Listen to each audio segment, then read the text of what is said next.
Assalamualaikum warahmatullahi wabarakatuh. Selamat pagi semua. Apa kabar? Semangat ya. Semoga kalian juga sehat-sehat saja di rumah. Kita belajar masih dari rumah, belum bisa tatap muka. Oke, ini adalah minggu kedua untuk mata pelajaran FMB di hari Selasa ya, tiap hari Selasa. Tapi ini adalah pertemuan untuk materi pertama yang akan saya bagikan di mata pelajaran FMB yang sebelumnya di minggu lalu kita sudah perkenalan, prolog, pengantar dari FMB itu sendiri. Baru di minggu ini saya akan masuk ke materi pertamanya.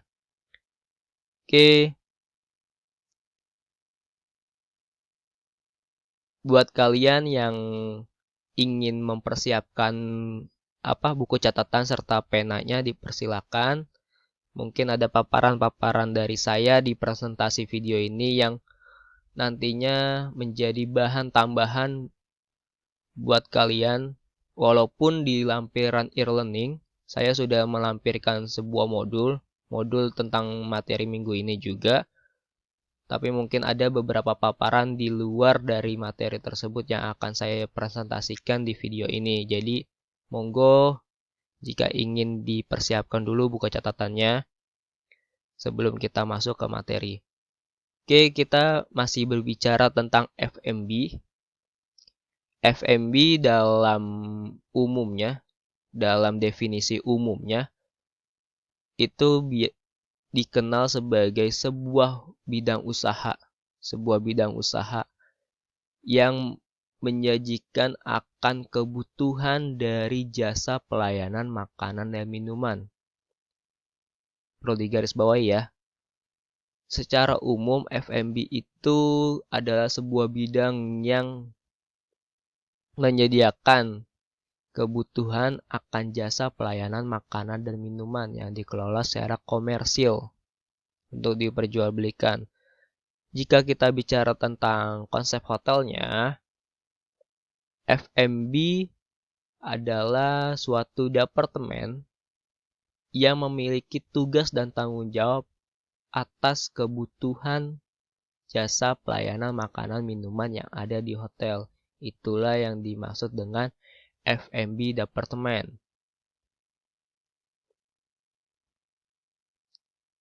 Seperti paparan saya di minggu lalu, FMB itu dibagi menjadi dua. Yang pertama adalah FMB service dan yang kedua adalah FMB product. Karena kita mengenal di dunia hotelnya ada 4 departemen operasional yang sangat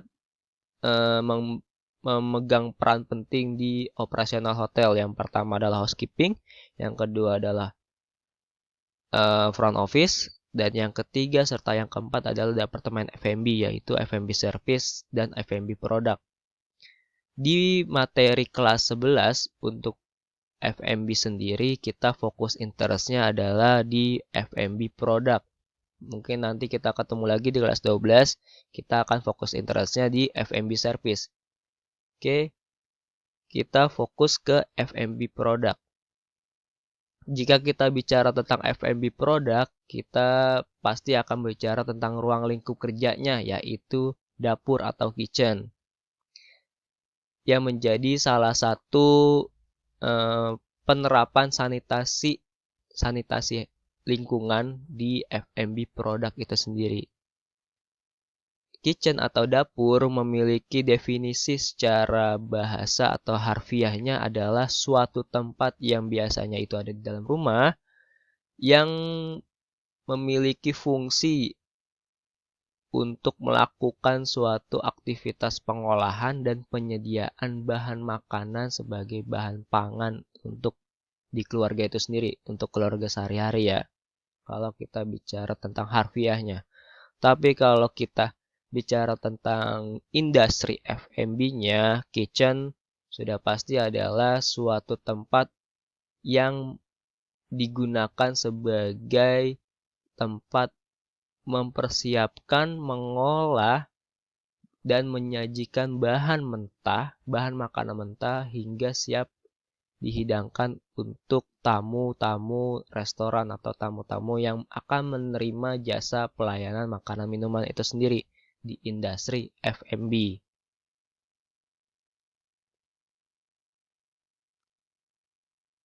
Nah, untuk tipe-tipe dapur di industri F&B itu terbagi menjadi tiga kitchen. Yang pertama adalah konvensional kitchen, dan yang kedua adalah kombinasi kitchen, dan yang ketiga adalah main kitchen. Convention kitchen itu sendiri adalah kitchen pada umumnya sih, pada umumnya.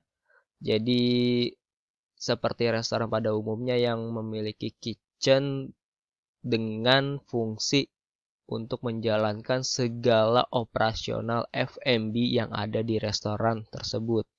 Jadi semua job desk-nya, ruang lingkup kerjanya dilakukan di kitchen tersebut, di convention kitchen itu.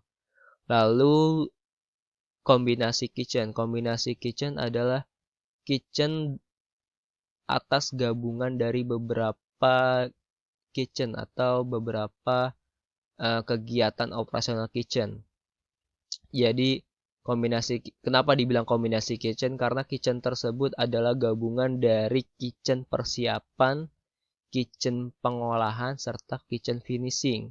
Digabung menjadi satu kitchen besar di satu wilayah, makanya disebut kombinasi kitchen.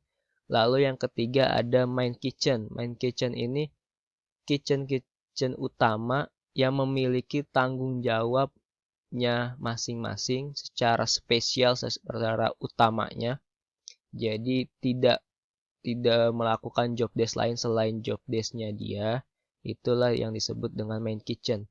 Paparan lengkapnya ada di modul saya, silakan kalian baca lebih jelasnya di sana.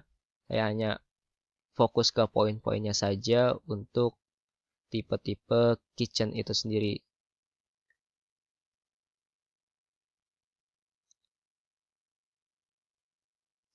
Oke, kita masuk di main kitchen. Main kitchen sendiri itu dibagi menjadi 4. Yang sebelumnya kita sudah tahu kalau kombinasi kitchen adalah perpaduan atau gabungan dari tiap-tiap job desk-nya kitchen. Yang pertama adalah dapur persiapan, dapur pengolahan, hingga dapur finishing itu menjadi satu di satu wilayah. Sedangkan main kitchen adalah kitchen yang terpisah-pisah, yang memiliki tugas dan tanggung jawabnya masing-masing. Jadi bedanya di situ ya, main kitchen sama kombinasi kitchen. Kalau main kitchen itu sudah terpisah antara tiap-tiap kitchennya. Nah, apa saja sih tiap-tiap kitchen yang dimaksud di dalam situ? Jenis-jenis main kitchennya itu ada 4. Yang pertama adalah garden manse, yang kedua adalah hot kitchen, yang ketiga pastry, dan yang keempat adalah butcher.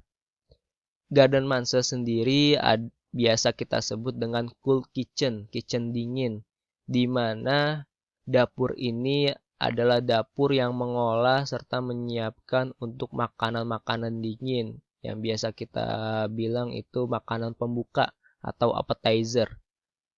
Kenapa disebut dapur dingin atau cool kitchen? Karena notabene atau sebagian besar bahan yang ada di kitchen tersebut adalah bahan-bahan fresh yang nantinya akan langsung dihidangkan tanpa atau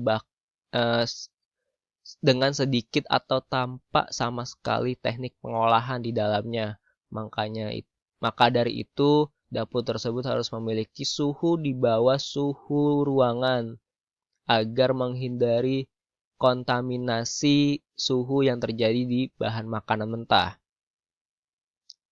Itulah yang disebut dengan garden manse atau cool kitchen. Lalu yang kedua ada hot kitchen. Sudah pasti ini kitchen panas ya, di mana fungsinya itu menyajikan makanan utama, makanan-makanan panas selain dari makanan penutup dan makanan pembuka. Kalau pembuka tadi sudah pasti akan ditanggung atau difungsikan di cool kitchen atau di garden manse. Jadi yang di luar dari makanan pembuka dan makanan penutup itu semua diolah di hot kitchen.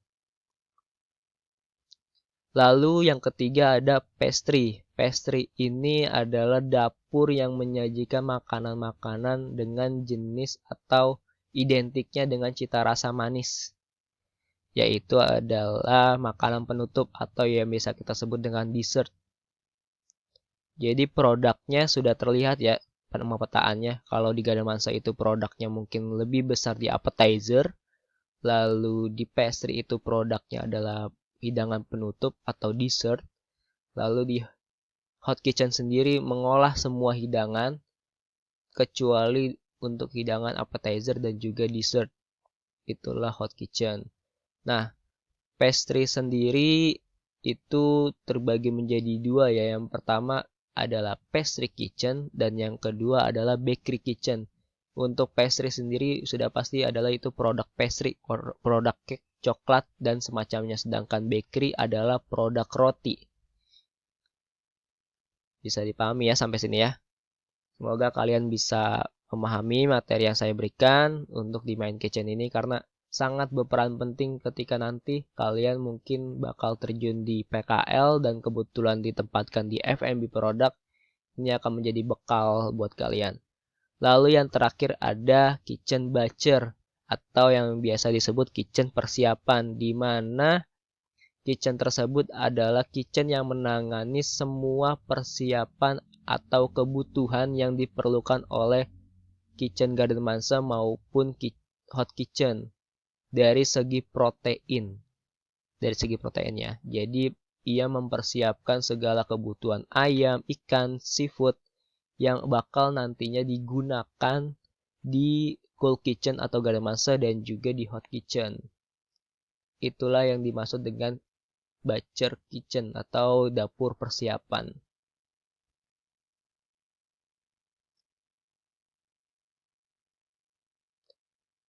Oke, mungkin cukup sekian materi pembahasan sanitasi dapur atau pengenalan ruang lingkup dapur yang saya paparkan di minggu ini. Besok di minggu depan kita akan ketemu lagi di materi yang keduanya, yaitu adalah personal grooming seorang juru masak. Kita akan ketemu di materi itu di minggu depan. Buat kalian yang sudah mengklik link video ini dan menonton video ini sampai selesai, sampai akhir, saya ucapkan terima kasih. Silakan kalian pelajari kembali modul yang saya sematkan di lampiran e-learning dan bisa kalian pelajari sambil menonton video ini biar lebih paham lagi dan lebih mengerti lagi apa yang saya terangkan, apa yang saya paparkan di video pertemuan minggu ini. Oke, akhir kata saya ucapkan terima kasih buat kalian semua. Wassalamualaikum warahmatullahi wabarakatuh. See you di minggu depan untuk materi personal grooming. Oke, thank you semua.